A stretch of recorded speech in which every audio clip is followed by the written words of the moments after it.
গেছে আর 70 জন বন্দী হয়ে ধরা গেছে। কথা ঠিক কিনা?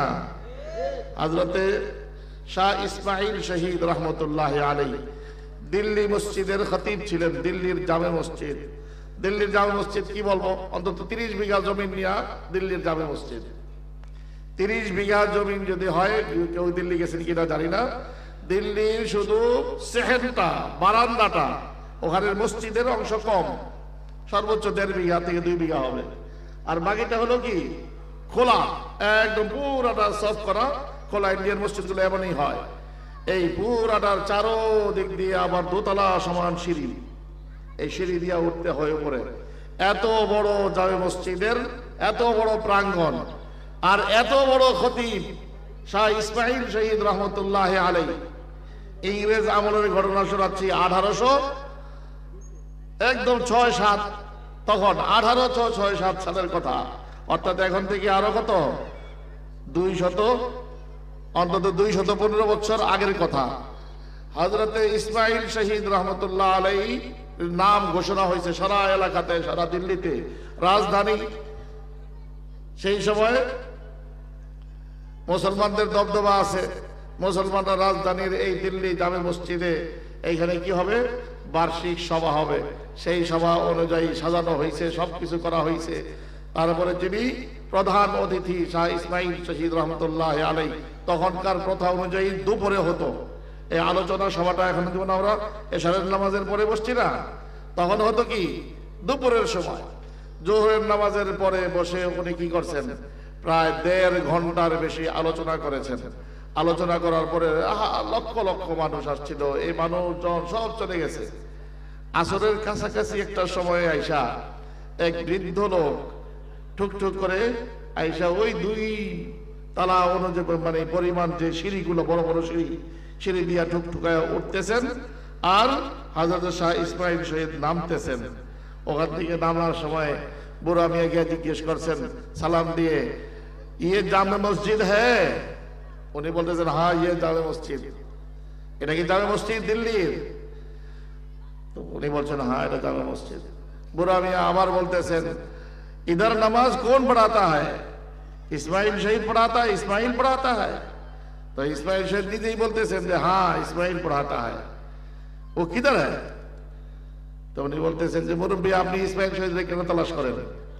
বলতেছেন যে আমি পায়ে হেঁটে 3 মাইল দূর থেকে পায়ে হেঁটে আসছি, আমি তার ওয়াজ শুনবো।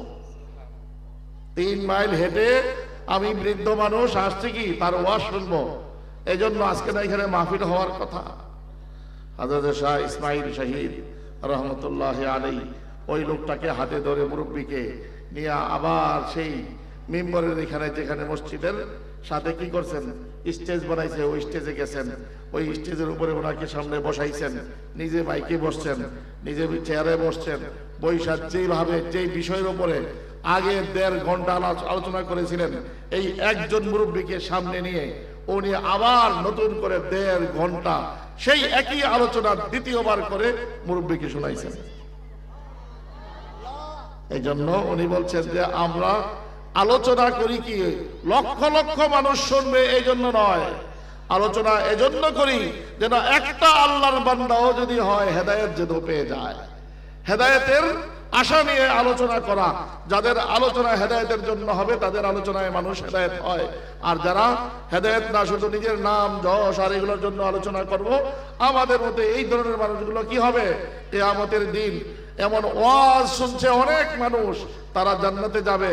যারা ওয়াজ করছে আলেমরা, ওই আলেম ওই হুজুর জান্নাতে না যাইয়া উল্টা পথে ওনাকে কি করবে, ফেরেশতারা টাইনা টাইনা নিতে থাকবে। তখন মানুষজন তাকায় তাকায় বলবে আরে এই হুজুর, হুজুর তো ওয়াজ করছেন, হুজুরের ওয়াজ শুনে না আমরা নামাজি হয়েছি, হুজুরের আওয়াজ শুনে আমরা কি করছি, সিগারেট ছাড়ছি, আর হুজুরের ওয়াজ শুনে মদ ছাড়ছি, হুজুরের ওয়াজ শুনে আমরা খারাপ কাজ ছাড়ছি, সব চাইলে আমরা নামাজি হইলাম, আর ভালো তো হইলাম, ভালো কাজ করলাম, যার বিনিময়ে আজকে আমরা জান্নাতে যাই। আর হুজুরকে কি জাহান্নামের ফেরেশতারা টাইনা নিতে কেন? হুজুর ঘটনা কি? তখন হুজুর আমাদের মতো অনেক এই ধরনের হুজুর দাঁড়ায় যাবেন, আলেম দাঁড়ায় যাবেন, চোখের পানি ফেলে দিয়ে বলবেন আমি তোমাদেরকে ভালো কাজের আদেশ তো দিতাম, তোমরা ভালো কাজ করতা, আমি কিন্তু ভালো কাজ করতাম না। ভালো কাজে কুনতু আমরুকুম বিল মারুফি ওয়া লাম আতি বিহি, আমি তোমাদেরকে ভালো কাজের আদেশ করতাম ঠিক, কিন্তু আমি সেই কাজ করতাম না। তোমরা আমার কথা শুনে শুনে ভালো হইছো, আজকে তোমরাই পারো আমাকে জান্নাতে নিয়ে যেতে। তখন সব দল বেজা দাঁড়ায় যাবে, ফেরেশতাদের সাথে ঝগড়া করা শুরু করবে। দাঁড়ান, কই নিয়ে যান হুজুরকে? সব দাঁড়ায় যাবে। দাঁড়ায় গিয়া তারপরে কি জিবরাইল আসবেন। কি হয়েছে? জিবরাইল শুনবেন, ঘটনা শোনার পরে আল্লাহর কাছে যাবেন, আল্লাহর দরবারে গিয়ে বলবেন, আল্লাহ, একদল মুসলমান অমুক নামের অমুককে, একজন ওয়াইজ ছিলেন, একজন আলেম ছিলেন, ওই আলেমের জন্য ফয়সালা হয়েছে জাহান্নামের, কিন্তু একদল জান্নাতি ফয়সালাওয়ালা, একদল মুসলমান দাঁড়ায় গেছে, ওনারে বাদ দিয়ে নাকি তারা জান্নাতে যাবে না। তখন আল্লাহ তাআলার রহমত গালেব আসবে, আল্লাহর রহমতের মধ্যে জোশ আসবে। বললে আচ্ছা ঠিক আছে, আমার এতগুলো জান্নাতি বান্দা, আমার যেখানে একজন জান্নাতি বান্দা সুপারিশ করলেই যথেষ্ট, সেখানে এতগুলো জান্নাতি বান্দা তাদের মাওলানার জন্য, তাদের মৌলবীর জন্য, তাদের ওয়াইজের জন্য, তাদের ইমাম সাহেবের জন্য যেহেতু সুপারিশ করতেছে, আজকে তাদের সুপারিশও গ্রহণ করা হলো, এটাকেও জান্নাতের ব্যবস্থা করে দাও। অতএব এমন নয় আজকে আমি উপরে বসছি বিদায় আমি জান্নাতি, আমি আপনাদের যেতে বেশি নেক কাজ করি, নেক বান্দা, আমি খুব বড় বুজুর্গ, আপনারা নিচে বসছেন, এমন নিচের মধ্যে এই যে নিচে যারা বসে আছেন, এমন আমার মতো হাজারো মনের চাইতে অনেক ভালো মানুষ এইখানে, অনেক মুরব্বীরা রয়ে গেছেন, অনেক ছোট মাসুম বাচ্চারা রয়ে গেছেন, অনেক হাজি গাজিরা রয়ে গেছেন। এই জন্য আমাদের দেখতে হবে কি সংখ্যায় বৃদ্ধি নয়, সংখ্যা অনেক হইলে ভালো, অনেক মানুষ হেদায়েত পাবে। আর না হয় শাহ ইসমাইল শহীদ রহমতুল্লাহ আলাইহির মতো একজন শ্রোতাও যদি হয়, তাহলে পূর্ণ স্পিরিট নিয়ে, পূর্ণ মনোযোগ নিয়ে, পূর্ণ আদর যত্ন নিয়ে, আবার পূর্ণ সময় নিয়ে তাকেও সেই ওয়াজ করা একজন ওয়াইজের দায়িত্বের মধ্যে পড়ে, ঠিক না? অতএব এইখানে ধর্তব্য এটা নয়, নবীনগরের এই যে এটা কোথায় পড়ছে এই এলাকা, ধর্মগঞ্জে না, ধর্মগঞ্জের এই যে চর, একসময় চর ছিল, এখন তো আর চর নাই, এখন তো শহর হয়ে গেছে আলহামদুলিল্লাহ। এইখানে যে এতগুলো মানুষ, কয়েকশো মানুষ আমরা একত্রিত হইতে পারছি, এইটাও কি চারটিখানি কথা? কত মানুষ কত কাজে ব্যস্ত, কত মানুষ নৌকাতে, লঞ্চে, স্টিমারে এখন যাচ্ছে, কেউ প্লেনে, কেউ ট্রেনে, কেউ বাসে, কেউ জামে পড়ে বসে বসে কি সিগারেট টানতেছে। আর আপনাকে কেউ ঘরের মধ্যে, এমনও মানুষ আছে আপনার আশেপাশে চায়ের দোকানে মাইকের আওয়াজ যাচ্ছে, তাও এখানে আসে না, আসে না? এগুলো থেকে বাছাই করে এই মানুষগুলাকে আল্লাহ যে এখানে নিয়ে আসলেন, এমনি নিয়ে আসছেন, এমনি আনেন নাই। আল্লাহ তাআলা তাদেরকেই আনেন যাদেরকে তার রহমতের আগোশে, রহমতের কোলের মধ্যে, রহমতের বাউন্ডারির ভিতরে আনতে চান, তাদেরকেই আল্লাহ এই ধরনের মজলিসের জন্য কবুল করেন, বলেন সুবহানাল্লাহ। বিধায় আপনি, আমি, আমরা যে কজন আসছি, আমাদের জন্য আল্লাহ রাব্বুল আলামিন যে আয়াতটা পড়েছিলাম আমি, কাদ আফলাহা মান তাযাক্কা ওয়া যাকারা ইসমা রাব্বিহি ফাসাল্লা, আসলে কামিয়াব কারা, সফল কাম কারা? বড় বড় আলেম, বড় বড় ধনী, বড় বড় শিক্ষিত, বড় বড় ইঞ্জিনিয়ার, বড় বড় পাইলট, বড় বড় বিজ্ঞানী, এদের কথা বলেন নাই। আল্লাহ বলেন দুনিয়াতে কামিয়াব হলো, সফল হলো ওই মানুষগুলো যারা নিজের অন্তরকে পরিচ্ছন্ন করে নিয়েছেন, যারা নিজের অন্তরকে পরিচ্ছন্ন করে নিয়েছেন। আর এই অন্তর যখন পরিচ্ছন্ন হয়, অন্তর যখন পরিষ্কার হয়, অন্তর যখন তাজকিয়া হয়, অন্তর যখন আধ্যাত্মিক জগতের সাথে কানেক্টেড হয়ে যায়, যোগাযোগ অন্তরের হয়ে যায়, অন্তর যখন একেবারে পরিষ্কার হয়ে যায়, তখন সেই অন্তরে বাস করে আর কেউ নয়, খুদ আল্লাহ রাব্বুল আলামিন সেই অন্তরে বাস করেন। মানুষের অন্তর যখন পরিচ্ছন্ন হয়, রাসূল করিম সাল্লাল্লাহু আলাইহি ওয়াসাল্লাম ইরশাদ করেন, মানুষের অন্তর, মানুষ যখন গুনাহ করে তার কলটার মধ্যে একটা ছোট্ট তিলের মতো কালো দাগ পড়ে, এরপরে কোন একটা ভালো কাজ করে ফেলছে, অথবা ইস্তেগফার করে ফেলছে, তওবা করে ফেলছে,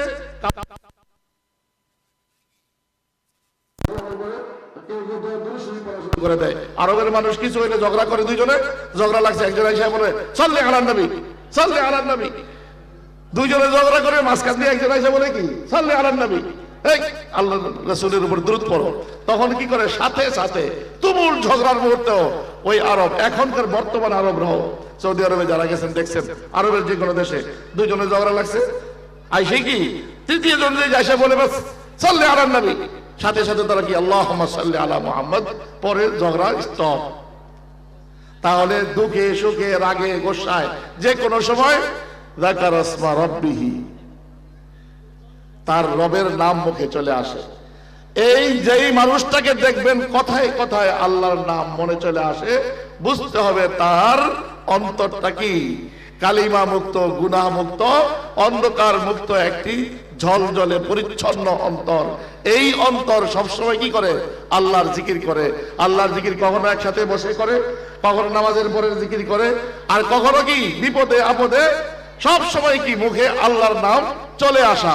এমন অন্তর যাদের আছে তাদের সম্পর্কে বলা হয়েছে কাদ আফলাহা মান তাযাক্কা ওয়া যাকারা ইসমা রাব্বিহি ফাসাল্লা। নতিজা কি হয়? একজন মানুষ যার অন্তর পরিচ্ছন্ন, কথায় কথায় আল্লাহর নাম আসে, সে যখন আজান শোনে তার অবস্থা কেমন হয়? বেনামাজি থাকতে পারে?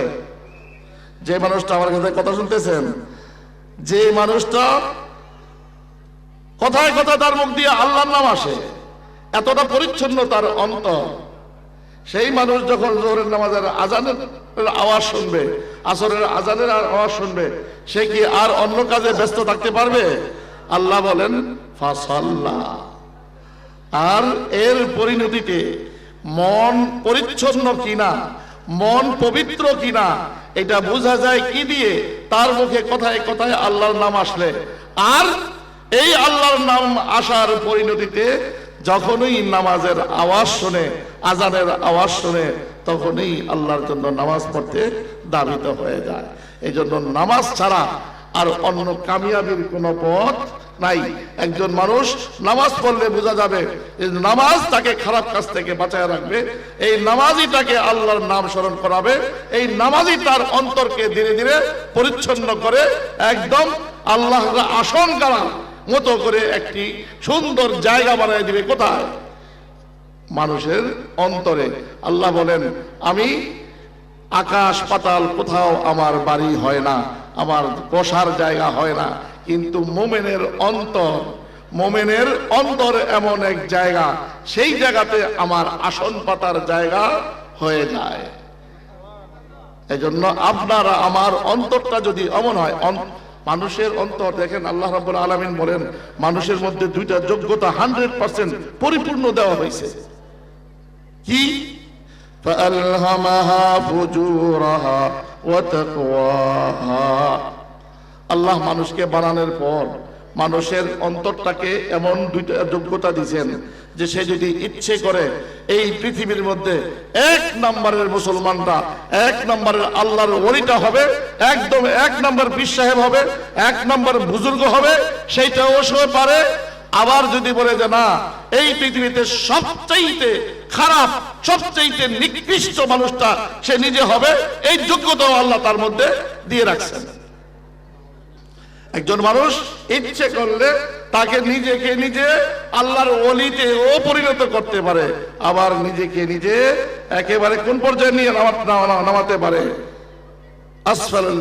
আসফালিন, একদম অধপতিত জায়গায় নিয়েও নামাই দিতে পারে। এই জন্য এই যোগ্যতাটা কাকে দিয়েছে? মানুষ, আল্লাহ মানুষকে দিয়েছেন। মানুষের ইচ্ছা সে নিজে ভালো হবে না খারাপ হবে, এটা আল্লাহ রাব্বুল আলামিন যোগ্যতা দেওয়ার সময় একটা বেশি একটা কম এমন ভাবে দেন নাই, পূর্ণভাবে 100% যোগ্যতা দিয়েছে যে তুমি চোর বাটপার হইয়া মানুষের ধন সম্পদ চুরি করে, মানুষের সাথে মিথ্যা কথা বলে, মানুষের জমিনের আইল ফেলে, মানুষকে ঠগায়া ঠগায়া এমন পর্যায়ে পৌঁছাও যে নিজেকে দেখলে, তোমাকে দেখলে ইবলিস শয়তানও কি হবে? লজ্জা পাবে। এমন খারাপ হওয়ার যোগ্যতাও মানুষের মধ্যে আল্লাহ রাখছেন। আবার এমন যোগ্যতাও আল্লাহ তাকে রাখছেন যে সে তার অন্তরকে এমন জায়গায় পরিণত করবে যে ওখানে আল্লাহ রাব্বুল আলামিনের আসন করে বসার জায়গা হয়ে যাবে। কোনটা বানাবে? মানুষের ইচ্ছা। قد أفلح من زكاها وقد خاب من دساها। সেই হলো কামিয়াব যে নিজেকে নেক কাজ করে করে নিজেকে পরিচ্ছন্ন করে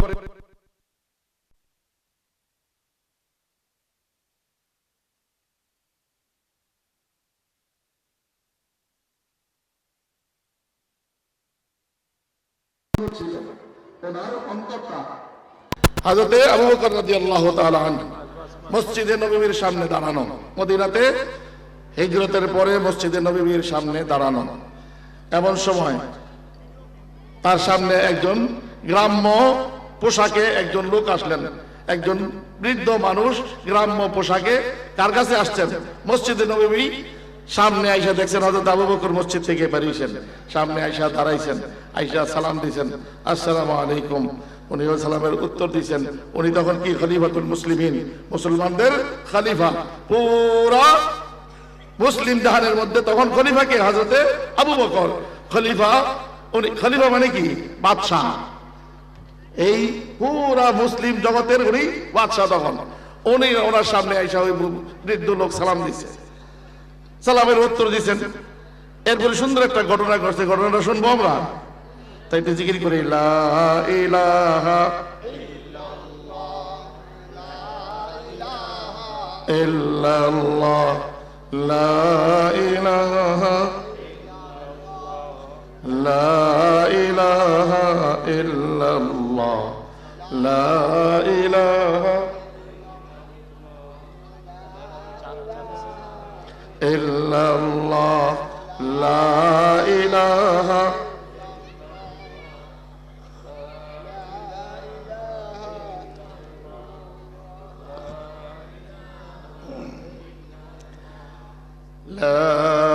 ইলাহা ইল্লাল্লাহু মুহাম্মাদুর রাসূলুল্লাহ সাল্লাল্লাহু আলাইহি ওয়াসাল্লাম। সালাম দিয়া মুরব্বি এসে জিজ্ঞেস করতেছেন, আবু বকর আপনি তো খলিফা, আপনি সারা মুসলিম জাহানের খলিফা, আপনার একটা প্রশ্ন করি। বলে করেন। বলতেছেন, জিবরাইল আলাইহিস সালাম এই মুহূর্তে কোথায় আছে বলেন তো দেখি।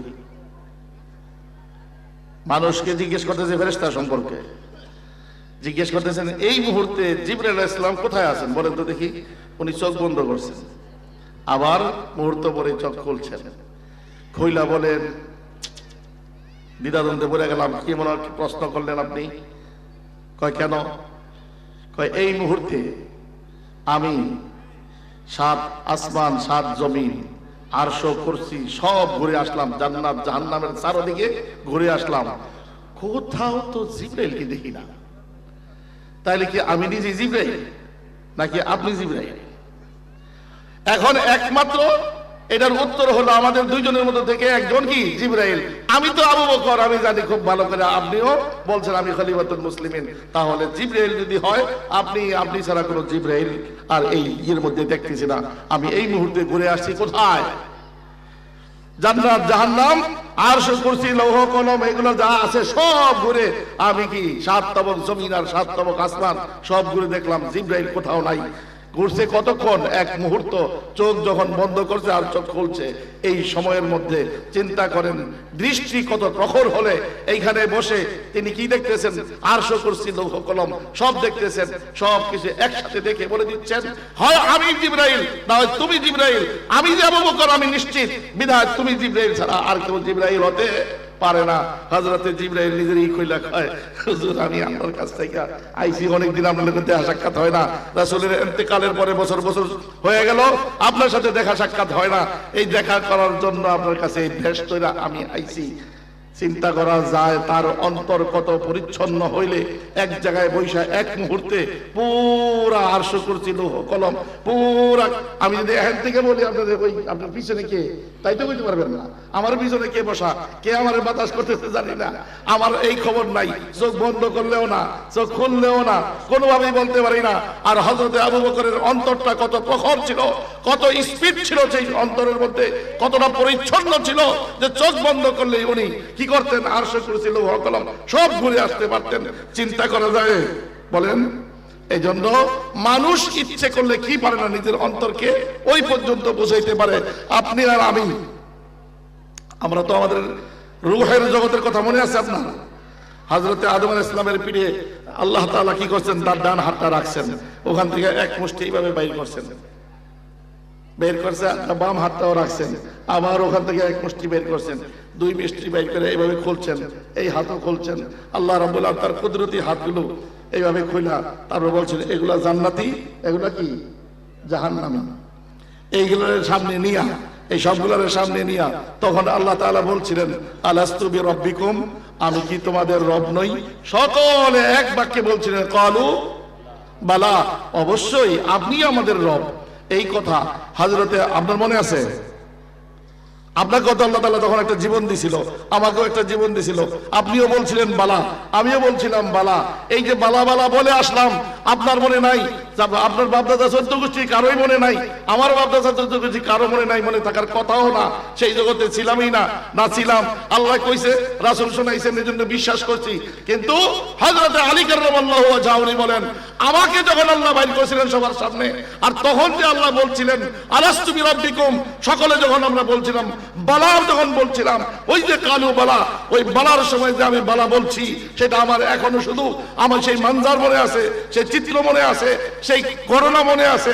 এখনো পর্যন্ত আমার ওই দৃশ্য মনে স্পষ্ট, চোখে স্পষ্ট আমি দেখতে পাই। আমি তখন যেমন ছিলাম, আমার অন্তরে এখনো অতটা পরিচ্ছন্ন, আমার অন্তর্দৃষ্টি এতটা পরিচ্ছন্ন এখনো আমি বলতে পারি। দুনিয়াতে কেউ বলতে পারে না, কিন্তু বলতে পারে কি হযরতে আলী রাদিয়াল্লাহু তাআলা আনহু। তাহলে তাদের অন্তরটা কতটা পরিচ্ছন্ন হলে জিকির করলে, জিকিরের মাধ্যমেই একমাত্র কি হয়, অন্তর পরিচ্ছন্ন হয়। আমর বিল মারুফ, ভালো কাজের মাধ্যমে পরিচ্ছন্ন হয়, আর জিকির আজকারের মাধ্যমে হয়। আলা বিযিকরিল্লাহি তাতমাইন্নুল কুলুব, মন প্রশান্তি পায়। সেটাও পায় কি, জিকিরের মাধ্যমে। হযরতে আলী রাদিয়াল্লাহু তাআলা আনহু এত জিকির করতেন। হযরত আবু হুরায়রার মতো দরবেশ মানুষ, হযরত আবু হুরায়রা রাদিয়াল্লাহু তাআলা আনহু সর্বাধিক হাদিস রওয়ায়াত করেনওয়ালা মুহাদ্দিস সাহাবী ছিলেন। সেই সাহাবী দরবেশ ছিলেন, সবসময় নামাজরত মানুষ। সেই মানুষটা প্রতিদিন 12,000 বার কুল হুয়াল্লাহ শরীফ পড়তেন। 12,000 বার, 12 বার বলি নাই কিন্তু 1200 বার না। চিন্তা করা যায়, 100 বার পড়তে পারলে তো আমরা করতে পারবো কত কিছু, বহুত বড় বিশ্বাস হওয়া যায়। কিন্তু উনি 12,000 বার প্রতিদিন কি করতেন, কুল হুয়াল্লাহ শরীফ পড়তেন। অন্যান্য জিকিরের পরে এই 12,000 বার। এক একজনের ইবাদত, এক একজনের জিকির আজকারের পরিমাণ ছিল এমন। হযরতে কাসেম নানতবী রাহমাতুল্লাহি আলাইহি, এই ঘটনা শুনে আমি শেষ করব। হযরতে কাসেম, মানুষের অন্তর কত পরিচ্ছন্ন হতে পারে। হযরতে কাসেম নানতবী রাহমাতুল্লাহি আলাইহি, তিনি হলেন 1866 সালে মুসলমানদের পতনের পর, সিপাহী বিপ্লব ব্যর্থ যাওয়ার পর সর্বপ্রথম ইসলামী শিক্ষাগার দারুল উলুম দেওবন্দ যিনি প্রতিষ্ঠা করেছেন, তার নাম কি, কাসেম নানতবী রাহমাতুল্লাহি আলাইহি। এই কাসেম নানতবী রাহমাতুল্লাহি আলাইহি অল্প বয়সে 49 বছরে মারা গেছেন। কত কাজ করে গেছেন। উর্দুতে ওনার একটা তাহজিরুন নাস, উর্দু অর্থাৎ বাংলার চাইতে উর্দু আমরা ভালো বুঝি আলহামদুলিল্লাহ। মাদ্রাসা ছাত্র যারা উর্দু পড়ালেখা করে, বাংলা যা আমরা বুঝি এর চাইতে ভালো বুঝি কি, উর্দু। সেই উর্দুতে একটা কিতাব লিখেছেন ছোট্ট, এটার নাম তাহজিরুন নাস। বিশ্বাস করেন এটাকে 4 বার পড়ছি, বেশি না, 40 পৃষ্ঠা। 4 বার পর একটা হাদিসের ব্যাখ্যাই লিখছেন ওখানে। এইটা 4 বার পড়ার পরেও আমি তা পরিপূর্ণ বুঝতে পারি নাই। তাহলে ওনার এলেমের ধুর কত, চিন্তা করেন। এমন কিতাব আছে, আমি চটিকল বললাম, এমন ওনার কিতাব আছে, শতাধিক কিতাব। বয়স কত, 49। কাজ করছে কি, দারুল উলুম দেওবন্দ তৈরি করে গেছেন। এই আর আধ্যাত্মিক জগতে কোন পর্যায়ের ছিলেন, কে এই নানতবী যদি একটু বলেই, তাহলে এখন চরমনাই পীর সাহেব আছেন না, ওনাদের পীর সাহেব কে, ওনার বাবা। ওনার পীর সাহেব কে, ওনার বাবা ইসাক সাহেব। ওনার পীর সাহেব কে, কারি ইব্রাহিম সাহেব উজানির। কারি ইব্রাহিম সাহেবের পীর সাহেব কে বলেন, জানেন কেউ? রশিদ আহমদ গঙ্গোহী রহমতুল্লাহ আলাইহি। রশিদ আহমদ গঙ্গোহী আর কাসেম নানতবী 2 বন্ধু একসাথে এই দেওবন্দ বানাইছেন। এই দুজন কি আবার শাইখুল হিন্দের শাগরিদ এবং মুরিদ। এই কাসেম নানতবী রহমতুল্লাহ আলাইহি যখন কি করেন, তখন পণ্ডিতরা সমানে খ্রিস্ট ইজম ছড়ানোর জন্য ইংরেজরা অনেক পণ্ডিত আনছে, আর অনেক হিন্দুরা কাজ করতেছিল, আর খ্রিস্টানরা কাজ করতেছিল ধর্ম যাজক হিসাবে। মুসলমানদের কাজের তেমন কোনো সুযোগ তখন ছিল না। তবলিগ তখনও তৈরি হয় নাই, তবলিগ আরো হবে, তৈরি তখনও হয় নাই। দাওয়াতি কাজ এত বেশি করতে পারতেন না যতটা পারতো খ্রিস্টানরা, যতটা পণ্ডিতরা। ওরা কয়েকদিন পরে পরে কি করত? মুনাজারা করত। ধর্মীয় ঝগড়াকে মুনাজারা বলে। এক পক্ষ আরেক পক্ষকে ঠকাই দিতে পারলে যারা জিতলো এদেরটাই কি হবে, ওই এলাকায় প্রচলন করবে। একবার এক পণ্ডিত আসছে, হিন্দু পণ্ডিত আসছে কার কাছে? হযরতে কাসেম নানতবী রাহমাতুল্লাহি আলাইহির কাছে। আয়েশা উনি আল্লাহর অস্তিত্ব আছে কিনা, দ্বীন ইসলাম এটা সত্য কিনা, এই বিষয়ের উপরে দুজনে কি করতেছেন? আলোচনা করেন। স্টেজ সাজানো, অনেক আলেম ওলামা বসা, অনেক হিন্দু পণ্ডিতরা বসা, জজরা বসা, সবার এক বিরাট আয়োজনের মাধ্যমে কি হচ্ছে? মোনাজারা হচ্ছে। হযরত কাসেম নানতবী রাহমাতুল্লাহ আলাইহি যেই দলিল দেয় পণ্ডিতরা সেই খণ্ডন করে, ওরাও দলিল দেয় আর কাসেম নানতবী খণ্ডন করেন। করতে করতে দুজন কি হয়েছে? দুনো পক্ষ, এক পক্ষ অনেক মানুষ আর এক পক্ষে শুধু কাসেম নানতবী। কাসেম নানতবী আর দুনো পক্ষ এখন কি মোটামুটি ভাবে দলিলের দিক দিয়ে মজবুত এবং সমান সমান প্যারালাল চলছে। কেউ কাউকে হারাতে পারে না, এমন একটা অবস্থা। যুক্তি তর্কে কেউ কাউকে হারাতে পারে না। তখন আয়েশা পণ্ডিত বলছে, আচ্ছা ঠিক আছে, আমরা তো পারলাম না, আপনিও বিজয়ী না, আমরাও বিজয়ী না, এখন একটা কাজ করি। কি?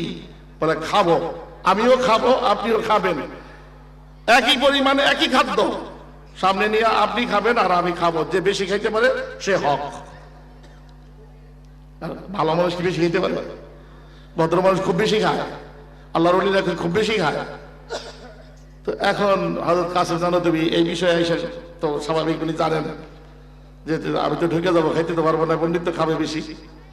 হযরত কাসেম নানতবী প্রস্তাব দিয়েছেন, গাই খাইয়া বেশি পেট ফুরানো এটা কি মানুষের কাজ না গরু ছাগলের কাজ? এটা তো চতুষ্পদ জন্তুর কাজ। আমরা কি জন্তু না মানুষ? মানুষ, মানুষ হলে মানব সুলভ কথা বলো। তুমি কেন বলো আমি কি হাইওয়ানের মতো, গবাদি পশুর মতো? গবাদি পশু যেটা বেশি খায় সেটা মোটা তাজা বেশি হয়। তা আমরা মানুষ যেহেতু আমরা বেশি খাওয়া খাই নিয়ে না। বলে কি নিয়ে? বলে যে এখন একটাই কি প্রমাণ করার বাকি আছে, আমি দলিলা দলিলা দিয়ে তোমাকে ঠকাইতে পারি নাই, তুমিও আমারে পারো নাই। তুমি তোমার অস্তিত্ব লয় করো, তুমি নাই হয়ে যাও, আমিও নাই হয়ে যাব। নাইয়ের মানে তুমিও পানি হবা, আমিও পানি হব। 2 পেয়ালা পানি নাও। ঠিক আছে, আনেন। পেয়ালা আছে কোন পর্যায়ের আধ্যাত্মিক জগতেরই হলে আল্লাহ তাআলা বলেন, কুল্লান নুমিদ্দু হাউলাই ওয়া হাউলাই মিন আতাই রাব্বিক ওয়া মা কানা আতাউ রাব্বিকা মাহজুরা। সূরা বনী ইসরাঈলের মধ্যে আল্লাহ বলেন, যে ধর্মেরই হোক, বাতিল ধর্ম হক ধর্ম, কিন্তু সে যদি কি করে? তপস্যা করে। তার তপস্যা, তার রিয়াজত, তার আধ্যাত্মিকতাকে আমি ঠকাবো না। দুনিয়াতে হলেও তাকে কি দিয়ে দেব? তার যাজা দেব এবং তাকে ঠকাবো না। কুল্লান নুমিদ্দু হাউলা ওয়া হাউলা মিন আতাই রাব্বিক। সেই হক হোক বাতিল হোক, সে যদি তপস্যা করে, আরাধনা করে, তার আরাধনার ফল পাবে। সেই পণ্ডিত সেখানে পানি হয়ে গেছে, হযরত কাসেম নানতবীও পানি হয়ে গেছে। সব মানুষ দেখতেছে এই পেয়ালায় কতগুলো পানি, ওই পেয়ালায় কতগুলো পানি। এখন পানিয়ে পানিয়ে কথা হয়, মানুষ চর্ম চোখে দেখে, পানিয়ে পানিয়ে কথা হয়। এই পানি ওই পানিকে বলতেছে হযরত কাসেম নানতবী, এই পানি হইছে পেয়ালা, এই পানিয়ে বলতেছে ওই পানিকে যে এখন